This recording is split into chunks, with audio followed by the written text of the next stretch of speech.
지난밤에도 편히 쉬었습니까? 밤사이 태풍이 몰아쳐서 얼마나 불안과 초조 가운데서 지새야 했습니까? 오늘 그럼에도 불구하고 주님께서 주시는 이 새벽의 말씀은 계속해서 열왕기하 14장 23절에서 27절 말씀을 받들어 있겠습니다.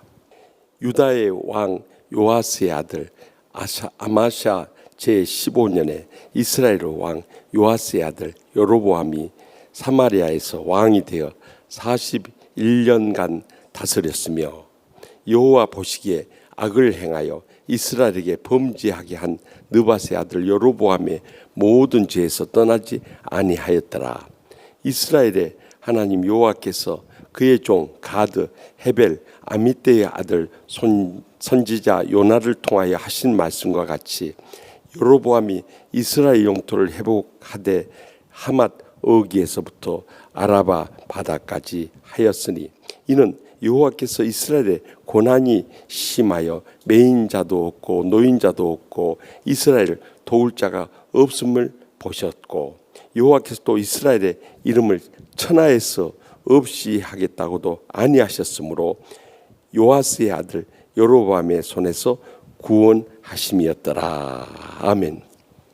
오늘 본문에는 이스라엘의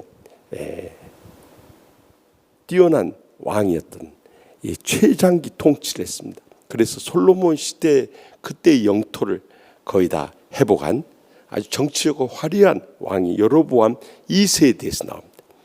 이스라엘 북왕국을 처음 시작하는 신분은 여로보암이지만 이분은 다른 분입니다. 여로보암 2세를 말하는 것입니다.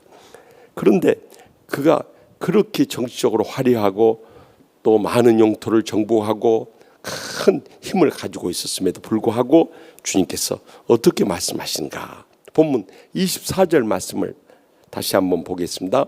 여호와 보시기에 악을 행하여 이스라엘에게 범죄하게 한 느밧의 아들 여로보암의 모든 죄에서 떠나지 아니하였더라. 결국 그가 여호와 보시기에 악을 행했다는 것입니다. 그래서 그의 조상적부터의 그 모든 죄에서 떠나지 않았다는 것이죠. 오늘날에도 우리가 믿음으로 산다고 하면서도 악을 행할 때가 얼마나 많이 있는지 모릅니다. 그러므로 하나님의 그 죄에서 떠나지 못하는 그런 삶을 사는 거요. 그래서 잠언 14장 12절에 어떤 길은 사람이 보기에 바르나 필경은 사망의 길이니라 하고 경고하신 것입니다. 우리가 볼 때는 그것이 도덕적으로 율법적으로 세상적으로 바른 길 가지만 하나님이 보시기에 하나님의 복음 안에서 영적으로 볼 때 바로 분별하지 못하고 그릇된 길로 가는 사람들이 너무너무 많습니다. 가장 먼저는 마음의 평안을 잃어버려요. 육신의 건강도 잃어버립니다. 삶의 축복도 잃어버립니다.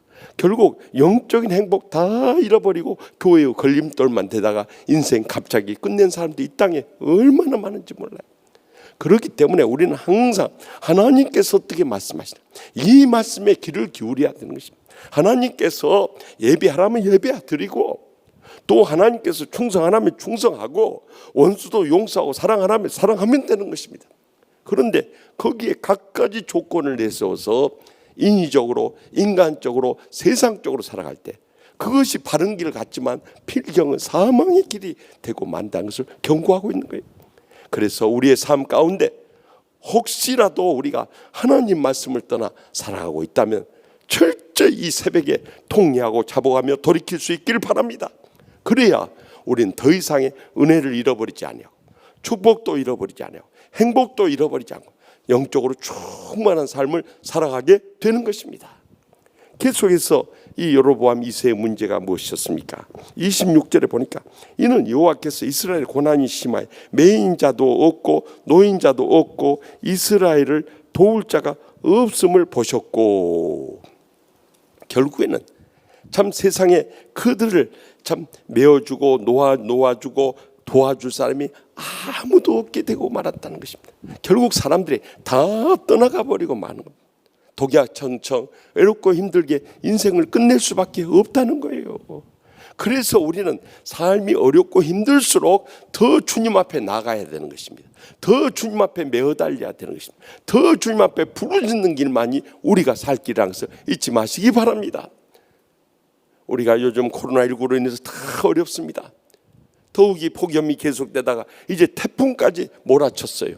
근래 보기 드물 정도로 큰 강력한 태풍이 몰아쳤음에도 불구하고 우리는 어떤 믿음으로 이루어요? 세상에서 우리를 도와줄 사람이 없고 매일 사람이 없고 놓일 사람이 없다 할지라도 우리는 시편 46편 1절에서 3절 말씀을 잊지 말아야 됩니다.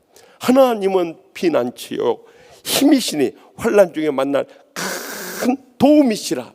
그러므로 땅이 변하든지 산이 흔들려 바다 가운데 빠지든지 바닷물이 솟아나고 뛰놀든지 그것이 넘침으로 산이 흔들지라도, 다시 말하면 이 바닷물이 차고 넘쳐서 쓰나미로 산을 뒤덮고 흔들지라도 우리는 두려워하지 아니하리로다. 이 믿음으로 주님만 바라보며 일어설 수 있길 바랍니다. 결국 주님이 우리의 도움이 되시고 우리를 붙잡아 주시고 우리를 세우시고 우리를 끝까지 귀하게 쓰시고 기뻐 받아 주실 줄 믿으시기 바랍니다. 마지막으로 이 여로보암 2세는 어떠했는가? 27절 말씀에 증거합니다. 여호와께서 또 이스라엘의 이름을 천하에서 없이 하겠다고 아니하셨으므로 요아스의 아들 여로보암의 손으로 구원하심이었더라 라고 말씀합니다. 이렇게 여로보암 2세가 불의했음에도 불구하고 바로 그 전장인 열왕기하 13장 23절 말씀에 보면요, 여호와께서 아브라함과 이삭과 야곱과 요셉과 더불어서 이 야곱과 더불어 세우신 언약 때문에 이스라엘에게 큰 은혜를 베풀고 그들을 불쌍히 여기시며 돌보사 멸하기를 즐겨하지 아니하시고 이때까지 자기 앞에서 쫓아내지 아니하셨답니다. 이렇게 증거하지 않습니까? 다시 말하면 주님께서는 끝까지 우리를 붙잡아주고 세우시고 원하시는 거예요.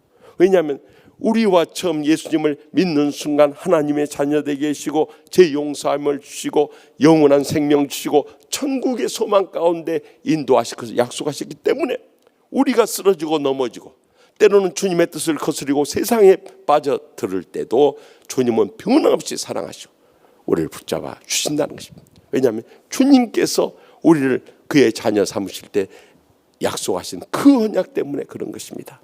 그러므로 우리가 다시 한번 히브리서 6장 13절에서 15절 말씀을 기억해야 할 것은, 하나님께서 아브라함에게 맹세하실 때 자기보다 더 큰 이가 없으므로 자기를 가리켜 맹세하여 이르시기를 내가 반드시 너를 복주고 복주며 너를 번성하게 하고 번성하게 하리라 하셨더니 그가 이같이 오래 참아 약속을 받았느니라.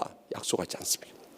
주님께서는 우리에게 틀림없이 복주고 번성케 하셔서 우리를 통해서 영광 거두시기를 원하시는 것입니다. 그러므로 우리는 어떤 환난과 고통 속에서 흔들림이 없는 믿음으로 끝까지 인내하면서 살아갈 수 있길 바랍니다.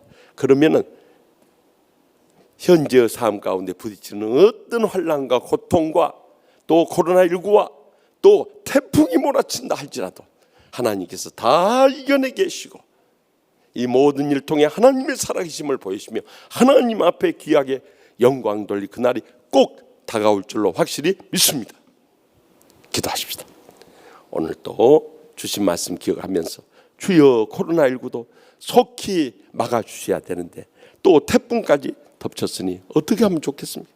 코로나19도 빨리 물리쳐 주셔서 우리 모든 성도들의 예배가 회복되게 해달라고 기도하시고요, 더 나가서 태풍으로 인해서 더 이상 수해 당하지 않도록 주여 이 모든 것도 막아 주시옵소서 하고 우리가 당한 안팎의 모든 고난에 대해서 주님 앞에 내어놓고 인간의 생사하복과 인류의 흥망성쇠와 우리의 모든 인생의 장래가 하나님 손에 달려있음을 믿고 우리 합심 기도 제목을 놓고 이 시간도 주여 세 번 하신다면 통성을 뜨겁게 부르짖고 하나님의 기적적 응답을 받는 복된 이 새벽이 될 수 있길 바랍니다. 주여 주여 주여.